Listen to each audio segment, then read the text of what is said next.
दोस्तों मुझसे किसी साहब ने पूछा है कि कोरल ड्रॉ में रिज्यूम कैसे बनाया जाता है या बायोडाटा कैसे बनाया जाता है। तो उन्हीं के रिक्वेस्ट पर मैंने एक बेसिक सा रिज्यूम बना रखा है। आप ये देख सकते हैं कि बेसिक सा रिज्यूम है ये, और इसकी हम सेटिंग कैसे करते हैं, इसको हम पूरा डेकोरेट कैसे करते हैं। और इसमें सबसे बड़ी बात ये है, ये इसका जो कंटेंट है, ये कंटेंट हम लाते कहाँ से। जैसे लिखा है ऑब्जेक्टिव, ये हम लाते कहाँ से हैं। की स्किल्स लिखा है, ये बहुत सारी चीज़ें इसमें लिखी गई हैं। ये सारी चीज़ें कैसे लाते हैं, हम कहाँ से लाते हैं।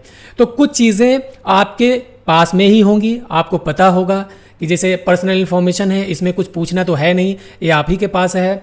उसके अलावा जैसे सर्टिफिकेशन लिखा हुआ है, तो कहाँ से आपने कोर्स किया है, यानी जो प्रोफेशनल कोर्स किया है वो कहाँ से किया है। एजुकेशनल क्वालिफिकेशन क्या है आपकी। क्रिएटिव डिजाइनर, जैसे आपने कहीं पर जॉब कर रखा है, उसका जो एक्सपीरियंस है, आपका जॉब एक्सपीरियंस है, वो किस पोस्ट पे आपने काम किया है, कौन सी कंपनी में किया है काम आपने, और किस फील्ड में आपने काम किया है, और किस टाइप का काम किया है। ये सारी चीजें जो है एक सिस्टमेटिक वे में पहले हम इसको लिखेंगे।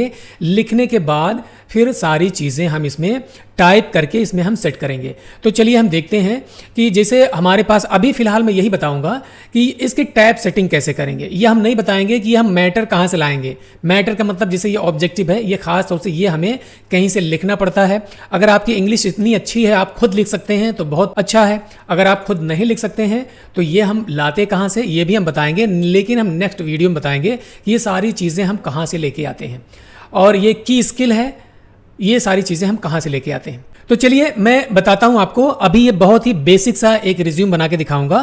तो मैं आपको दिखाऊं कि ये मैंने टाइप करके रखा हुआ है। ये नॉर्मली ऐसे मैंने टाइप कर लिया है। जैसे मान लीजिए कि ये नाम हो गया, किसी का भी नाम आप अपने नाम से बनाएंगे। आप अपना नाम, एड्रेस, कॉन्टैक्ट डिटेल, ईमेल, फिर ऑब्जेक्टिव, ये सारा चीज़ जो है मैंने इसे नॉर्मली इसे मैंने टाइप कर लिया है।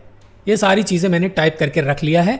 अब इसको हमें अपने हिसाब से सेट करना है। तो हम कैसे सेट करेंगे, चलिए हम ये देखते हैं।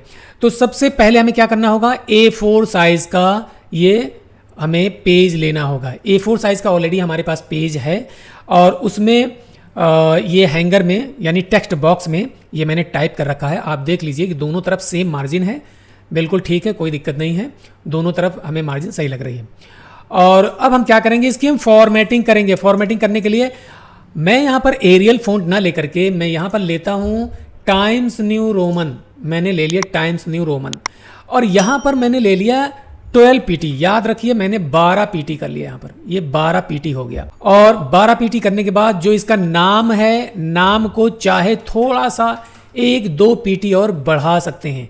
चलिए नाम है इसलिए मैं 14 PT कर लेता हूँ। यहाँ पर 14 PT कर लिया, ये 14, और इसको कंट्रोल B किया तो ये बोल्ड हो गया। कंट्रोल B करके ये बोल्ड हो गया। बाकी इसमें और कोई फॉर्मेटिंग नहीं करेंगे। फिर ये एड्रेस हो गया, कॉन्टैक्ट डिटेल हो गया, ईमेल हो गया। उसके जस्ट बाद में आप देखेंगे यहाँ लिखा है ऑब्जेक्टिव्स। ऑब्जेक्टिव जो लिखा हुआ है, अब ये जो ईमेल लिखा है, अब इन दोनों के दरमियान में हमें स्पेस चाहिए। स्पेस अगर हम ऐसे स्पेस देते हैं, एंटर प्रेस करते हैं, तो मुझे लगता है ये ज़्यादा स्पेस हो गया। तो अगर यहाँ पर एंटर प्रेस करके ऐसा स्पेस देंगे तो हमें यहाँ भी देना पड़ेगा, यानी ये जहाँ जहाँ हेडिंग है, हर हेडिंग में हमें देना पड़ेगा।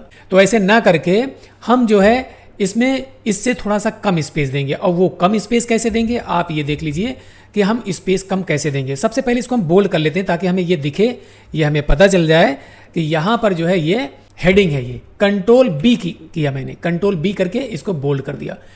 अब हम चलेंगे यहाँ टेक्स्ट में, चल करके यहाँ लिखा है टेक्स्ट प्रॉपर्टीज, या कंट्रोल T करेंगे तो ये पैनल हमारे पास आ जाएगा। अब यहाँ देखेंगे ना, यहाँ देखेंगे ये लिखा हुआ है 100% लिखा है। तो यहाँ पर मैं कर देता हूँ 150, यानी 150 करेंगे, 150% कर देंगे तो इसके ऊपर जो है क्या हो जाएगा, यहाँ पर स्पेस हो जाएगा। इसको हम कम ज़्यादा करके घटा बढ़ा सकते हैं, अपने हिसाब से ले सकते हैं। इतना आपको मालूम हो गया, ठीक है। तो अब ये जो लिखा हुआ है ऑब्जेक्टिव, ये जो लिखा हुआ है एक पैराग्राफ, ये मैंने कर रखा है कंट्रोल J करके, ये जस्टिफाई कर रखा है। अगर कंट्रोल L कर देंगे तो ये जो है लेफ्ट अलाइन हो गया, इसलिए मैंने कंट्रोल J कर रखा है, जस्टिफाई हो जाए। जस्टिफाई थोड़ा अच्छा लगता है देखने में। और हम दोबारा यहाँ चलेंगे की स्किल में चलेंगे। इसको भी हम बोल्ड करते हैं, कंट्रोल B कर दिया। कंट्रोल B करने के बाद कंट्रोल U कर देंगे तो ये अंडरलाइन हो गया, इसमें भी अंडरलाइन कर रखा है मैंने। अब यहाँ वही सेम कर देते हैं, 150 कर देते हैं। 150 कर दिया, बात समझ में आ गई। अब की स्किल में अगर आप देखें तो यहाँ जो है 4 या 5 पॉइंट लिखे हुए हैं। Graphic designing, Photoshop, CorelDRAW, illustrator, layout and composition, print production and DTP work. हाँ, ये 3 पॉइंट्स लिखे हुए हैं। तो अगर 3 पॉइंट लिखा हुआ है तो आप ऐसे कर सकते हैं, इन तीनों को इसे सेलेक्ट करके कंट्रोल M कीजिए, चाहे कंट्रोल M कीजिए, या आप यहाँ पर देखिए, यहाँ लिखा है बुलेट लिस्ट, लिखा है बुलेटेड लिस्ट लिखा है, कंट्रोल M, यहाँ पर ऐसे कर देंगे या ऐसे कर देंगे, यहाँ पर बुलेट आ गया। अच्छा, मैं ये चाहता हूँ ना, जो बुलेट लगी है तो बुलेट जो है यहाँ से ना लग करके थोड़ा सा यहाँ आ जाए बुलेट, तब अच्छा लगेगा। यानी तकरीबन 10 mm की दूरी पर, जैसे यहाँ 10 mm लिखा है, 10 mm की दूरी पर हो जाए तो ज़्यादा अच्छा है। क्योंकि ये जो है जितने भी पॉइंट्स लिखे हुए हैं ये अलग अलग ये पैराग्राफ में लिखा है, यानी यहाँ से इंटर प्रेस किया गया है तब ये लिखा गया है। इसलिए हम क्या करेंगे, इनको सिलेक्ट करके यहाँ चलेंगे, यहाँ देखेंगे, यहाँ चलेंगे, यहाँ लिख देते हैं हम 10 mm, यहाँ पर 10 लिखा, इंटर की बटन प्रेस कर दिया, देख लीजिए यहाँ से थोड़ा सा इधर हो गया आकर। अब यहाँ चलेंगे, लिखेंगे प्रोफेशनल एक्सपीरियंस, इन दोनों को भी हम ऐसे कंट्रोल B करके इसको हमने बोल्ड कर दिया। प्रोफेशनल एक्सपीरियंस में अब क्या है, क्रिएटिव डिज़ाइनर, तो इसमें हम थोड़ा सा स्पेस दे देंगे, ऊपर नीचे स्पेस कितना 130 कर देते हैं। और हम चाहें तो इसमें भी स्पेसिंग दे सकते हैं 130 के आसपास या 125 के आसपास, यहाँ पर स्पेस दे सकते हैं। यहाँ 150 कर देते हैं। और यहाँ पर मैंने दे रखा है ये क्रिएटिव डिज़ाइनर, जैसे आपने जहाँ पर काम किया है तो उसके बारे में लिखा है, आपने काम कहाँ पर किया है और किस पोजीशन पर किया है, यानी आपका डिजिग्नेशन क्या था। तो डिजिग्नेशन आपका था क्रिएटिव डिज़ाइनर एट कहाँ पर, ये मैंने कंपनी का नाम लिख दिया कि ये कंपनी का नाम हो गया आपका, इसको हम बोल्ड कर देते हैं थोड़ा सा। और ये एड्रेस हो गया, और कब से कब तक ये लिखा है, कब से कब तक आपने उसमें काम किया, ये यहाँ पर तारीख लिखी हुई है, ठीक है। और उसके बाद में डेवलप आई कैचिंग, आपने वहाँ पर क्या क्या काम किया, किस कैटेगरी का किस टाइप का काम किया, तो ये लिखा हुआ 3 पॉइंट इसमें लिखे हुए हैं। Develop eye catching designs for print, digital and branding project, create logos, brochures, posters, visiting cards and social media creatives, design book layouts and cover pages with strong visual appeal. ये सारी चीज़ें लिखा गया है कि आपने वहाँ पर किस टाइप का काम किया है। तो इसको भी हम पॉइंट में लिख देते हैं, कंट्रोल M करते हैं हम, कंट्रोल M करने के बाद फिर यहीं चलते हैं, इसमें 10 कर देते हैं, ये 10, यानी इसी के अलाइन में, बिल्कुल इसी के अलाइन में ये भी सेट हो गया, ये भी आपने देख लिया। अब इसमें हम करते हैं यहाँ पर 130, यानी थोड़ी गैपिंग दे देंगे, थोड़ा अच्छा लगता है देखने पर, है ना, काफ़ी अच्छा लग रहा है। और यहाँ पर 150 कर देते हैं, 150 हो गया भाई। और यहाँ भी वही सेम जो आपकी क्वालिफिकेशन है, कंट्रोल M कर दिया मैंने, और यहाँ भी मैंने कर दिया 10 mm। सर्टिफिकेशन में कंट्रोल B किया और फिर यहाँ पर 150 कर दिया।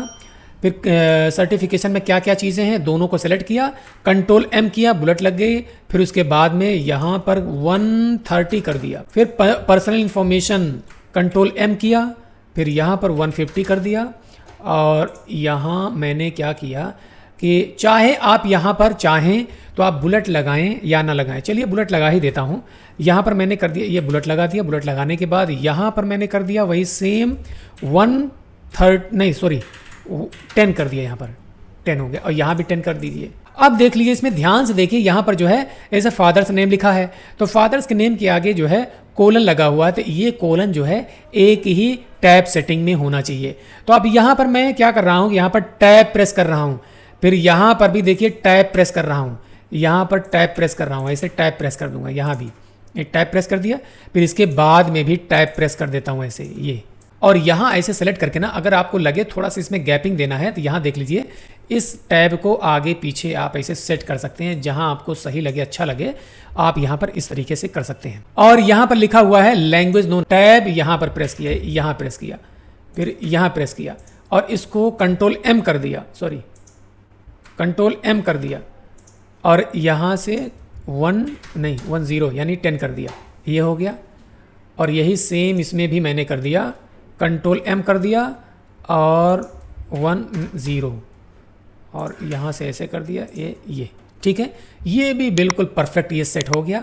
अब यहाँ से यहाँ तक इसे सेलेक्ट करके ये यहाँ चलिए आप 130 कीजिए, अब 130 यहाँ पर ये सेट हो गया। फिर यहाँ चलेंगे, कंट्रोल B कर देंगे, फिर उसके बाद में यहाँ ऊपर देखेंगे, यहाँ पर 130 कर दिया, यानी 150 कर दिया, और यहाँ 130 कर देता हूँ। लीजिए साहब, ये हो गया आपका। अच्छा, प्ले यहाँ डेट लिखा है, प्लेस यहाँ लिखा है, चाहे आप नीचे ही प्लेस लिख दीजिए, यहाँ पर नीचे आप प्लेस लिख दीजिए।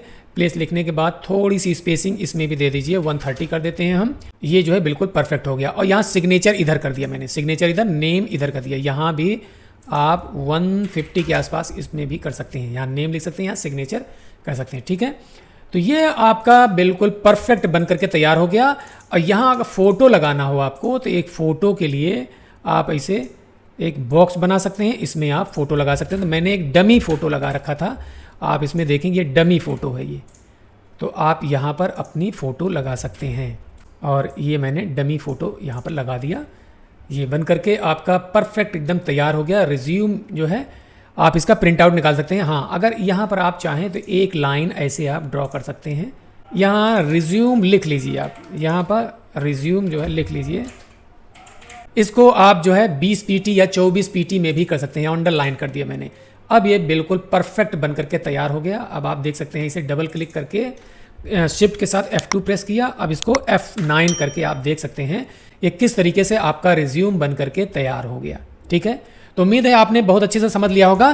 तो मैं अगले वीडियो में ये बताता हूं कि ये जो है इस तरीके का रिज्यूम हम कैसे बनाएंगे, और वही मैटर लेकर के जो उसमें है वही सेम मैटर लेकर के मैंने कुछ इस अंदाज में यहाँ पर बनाया इसको। अब इसको मैं अगली वीडियो में दिखाता हूँ कि इस टाइप का रिज्यूम हम कैसे बनाएंगे, ठीक है। तो चलिए मिलते हैं अगले वीडियो में। Thank you.